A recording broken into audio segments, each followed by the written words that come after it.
Assalamualaikum warahmatullahi wabarakatuh. Perkenalkan, saya Siti Aini Amalia Tiga, dan teman saya Rita Afrafahra akan mempresentasikan hasil dari kerja kelompok kami. Jadi di sini kami akan mempresentasikan materi tentang hukum yang berkaitan dengan anak. Hukum-hukum Islam yang berkaitan dengan anak itu meliputi hak anak, kewajiban orang tua, dan perlindungan anak. Hak anak itu meliputi hak untuk hidup, hak atas nama baik, hak asuh, hak nafkah, pendidikan, dan hak perlindungan. Selain itu, kewajiban orang tua itu meliputi memberikan nafkah, mengasuh, mendidik, melindungi anak. Dan perlindungan anak dalam Islam itu mencakup perlindungan dari kekerasan, eksploitasi, dan perlakuan buruk lainnya. Dalam Islam, anak merupakan anugerah Allah Subhanahu wa Ta'ala kepada orang tua. Sebuah rumah tangga akan indah kalau ada anak di sisi mereka. Dan di antara tujuan pernikahan selain mendapatkan sakinah mawaddah warahmah, juga agar mendapatkan keturunan sebagai generasi penerus perjuangan orang tua. Hadis dalil Quran surat Al-Anfal ayat 27-28. Bismillahirrahmanirrahim. Wa'lamu anna amwalukum wa auladukum fitnatun wa anna Allaha 'indahu ajrun 'azim. Yang artinya, dan ketahuilah bahwa hartamu dan anak-anakmu itu hanyalah sebagai cobaan, dan sesungguhnya di sisi Allah pahala yang besar. Oke, 7 kewajiban orang tua. Yang pertama adalah mengajari di telinga kanan bayi. Yang kedua ada mentahnik anak. Yang ketiga menyusui dengan ASI. Yang keempat memberikan nama yang bagus. Yang kelima mengakikahi anak. Yang keenam memberikan pendidikan, mengenal Allah dan Rasulnya, dan mengetahui ketaatan pada orang tua. Dan yang terakhir ada menikahkan anak dengan pasangan yang soleh. Oke, saya akan bahas tentang yang pertama mengazani di telinga kanan bayi. Mengumandangkan azan di telinga kanan dan iqamah di telinga kiri bayi oleh ayahnya setelah bayi bersih dan suci adalah sunnah yang dianjurkan dalam Islam. Tradisi ini bertujuan untuk melindungi bayi dari gangguan jin dan juga sebagai bentuk penyambutan pertama bayi ke dunia dengan kalimat tauhid. Tujuannya adalah untuk melindungi dari umur syaitan. Azan dan iqamah diyakini dapat mengusir jin yang mengganggu bayi, sehingga bayi terlindungi dari gangguan. Yang kedua, kalimat tauhid pertama. Suara azan yang berisi kalimat tauhid menjadi suara pertama yang didengar bayi ketika tiba di dunia, yaitu untuk menunjukkan keagungan Allah Subhanahu wa Ta'ala. B. Hukum mengazani bayi yang baru lahir. Mayoritas ulama, meliputi ulama mazhab Hanafi, mazhab Syafi'i, dan mazhab Hanbali menegaskan bahwa mengazani bayi hukumnya sunnah. Syekh Ibnu Abidin dari mazhab Hanafi menuturkan matlubu fil mawadi'i bi'ilati yundabu lahal danu fi ghairi salati fayundabu lil maulud. Yang artinya itu, pembahasan tentang tempat-tempat yang disunahkan mengumandangkan azan untuk selain atau tujuan sholat, maka disunahkan mengazani telinga bayi. Hadis riwayat Muhammad Ali Ibnu Abidin Radul Mukhtar Al-Aidil Mukhtar Al-Bisati. Yang kedua ada mentahnik anak. Tahnik pada bayi adalah praktik memberikan kunyahan kurma atau makanan manis lainnya kepada bayi yang baru lahir, yang dilakukan dengan tujuan agar hal pertama yang masuk ke perut bayi adalah sesuatu yang manis. Praktik ini merupakan sunnah yang dianjurkan oleh Rasulullah SAW dan memiliki berbagai manfaat baik dari segi kesehatan maupun spiritual. Tujuannya adalah yang pertama untuk manfaat kesehatan. Teknik ini membantu memenuhi kebutuhan nutrisi bayi, khususnya glukosa, dan membantu meningkatkan imunitas tubuh. Yang kedua ada manfaat spiritual. Teknik dianggap sebagai praktik yang membawa keberkahan dan pahala bagi yang melakukannya. Dalil mentahnik anak.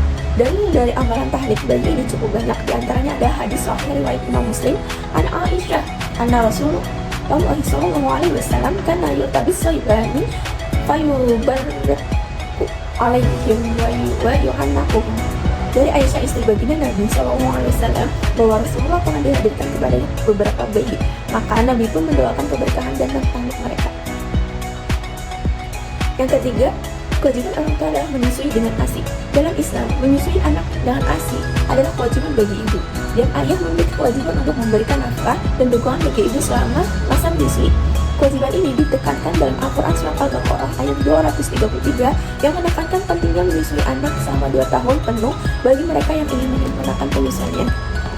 Yang artinya, ibu-ibu dapat menyusui anak-anaknya selama 2 tahun penuh bagi yang ingin menyempurnakan penyusuan.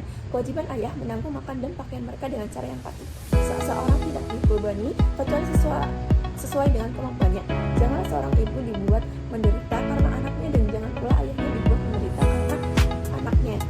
Ahli waris pun seperti itu pula. Apabila keduanya ingin menyapih berdasarkan persetujuan dan musyawarah antara keduanya, tidak ada dosa atas keduanya.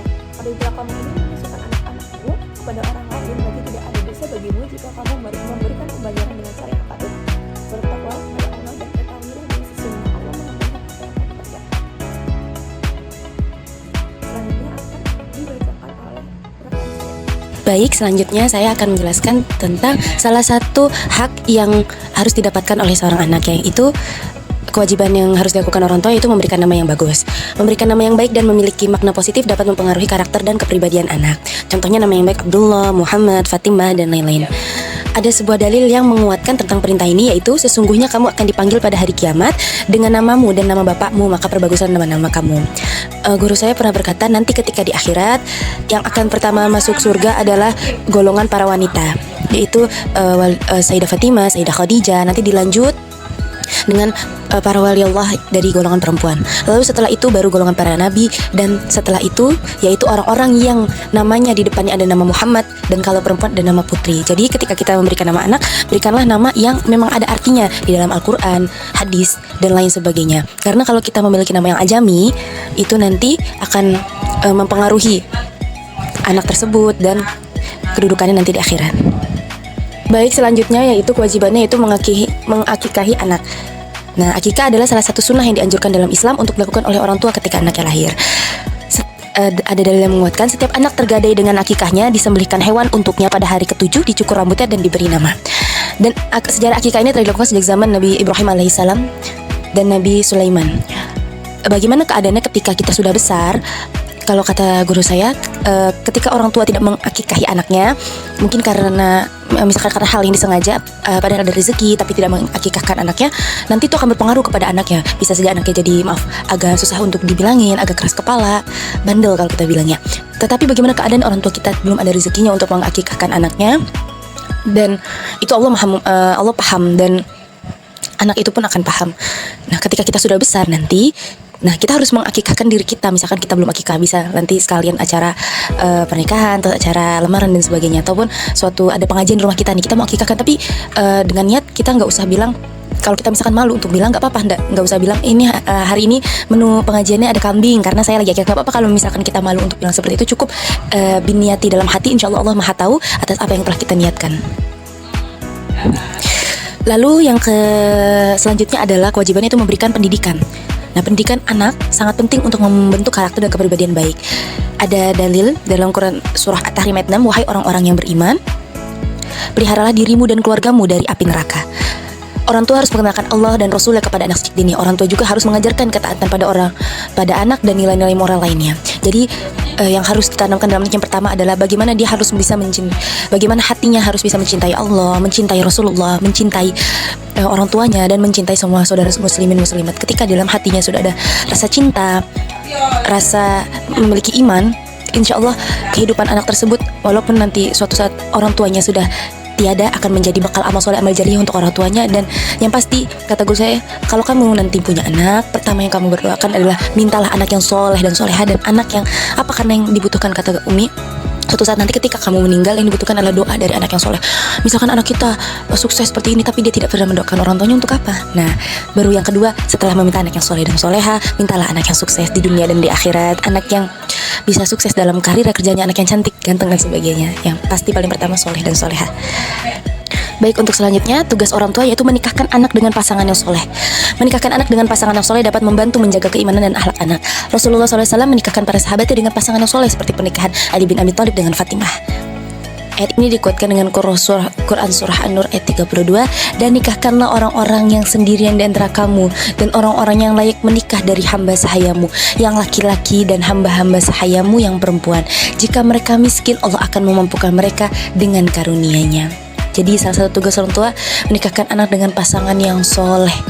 Nah, nanti ketika suatu saat nanti kita jadi orang tua, apalagi anak perempuan ya, ataupun anak laki-laki, bagaimana ridho kita, setuju atau tidaknya kita harus kita tempatkan pada tempat yang pada keadaan yang tepat. Misalkan anak kita, jangan sampai dengan kita berdalil kasihan atau berdalil harus mengikut orang, nanti anaknya ngambek dan sebagainya. Tapi kita lihat kondisi pasangannya yang ternyata jauh dari agamanya Allah ataupun belum punya kerjaan dan sebagainya. Nah, itu jangan sampai nanti kita menyengsarakan anak kita, atau kita nanti membebankan anak kita dengan hal tersebut, walaupun itu pilihannya, karena itu masih tugas kita. Apalagi ketika anak kita perempuan sampai dia belum menikah, itu masih tanggung jawab kita. Dan bagaimana caranya kita harus mencari jodoh yang soleh untuk dia, ataupun siapapun yang datang kita bisa seleksi, oh ini agamanya baik, agamanya seperti ini dan sebagainya. Ciri-cirinya apa? Hati kita tenang ketika menerimanya. Tapi ketika hati kita masih, sebagai orang tua, masih ada kegelisahan, masih ada banyak pertanyaan, nah mungkin itu petunjuk dari Allah kalau memang itu bukan yang pas untuk anak kita. Selanjutnya yaitu, nah oke, berikutnya daftar pustaka. Kami mengambil materi yang ada, materi tentang kewajiban orang tua terhadap anak, atau materi tentang anak yang soleh dari Al-Quran, hadis riwayat Abu Daud, hadis riwayat Tirmizi, tafsir Al-Quran oleh Ibnu Katsir, buku pendidikan anak dan Islam oleh Dr. Muhammad Abdullah Al-Khatib, dan buku yang berjudul Tanggung Jawab Orang Tua Terhadap Anak oleh Profesor Dr. Wahbah Az-Zuhaili. Baik, itu saja mungkin yang dapat kami sampaikan.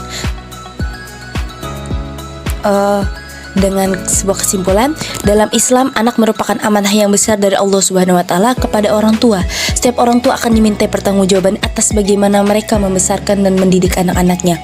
Kewajiban ini tidak hanya terbatas pada pemenuhan kebutuhan fisik, tetapi juga mencakup pendidikan, spiritual, moral, dan sosial anak. Islam mengajarkan bahwa sejak anak lahir, bahkan sebelum itu, orang tua sudah memiliki peran penting dalam membentuk karakter dan masa depan sang anak. Mereka wajib memberikan nama yang baik, memenuhi kebutuhan lahir dan batin, menyusui dan merawat dengan kasih sayang, serta melindungi dari bahaya dunia dan akhirat. Karena apa? Kalau kursi bilang, kita sejak dari muda sekarang, sejak belum Allah titipkan anak, belum menikah, perbanyaklah memperkuat iman Islam kita, perbanyaklah ibadah kepada Allah, Rasulullah. Karena suatu saat nanti ketika kita ingin ibadah, kita akan mengalami mendapati kesulitan, entah karena kita punya anak, punya suami, bukan berarti jadi susah, tetapi mau ini harus ada kegiatan dilakukan. Dan agar apa? Nanti suatu saat ketika menikah, insya Allah Allah jaga rumah tangga kita, Allah jaga rezeki kita, Allah jaga kebersamaan kita dengan anak dan suami semuanya. Dari apa? Dari amaliyah yang kita lakukan sebelum menikah, insya Allah itu akan memperkuat nanti rumah tangga ke depannya. Baik, itu saja yang dapat kami sampaikan. Kurang lebihnya mohon maaf. Wassalamualaikum warahmatullahi wabarakatuh.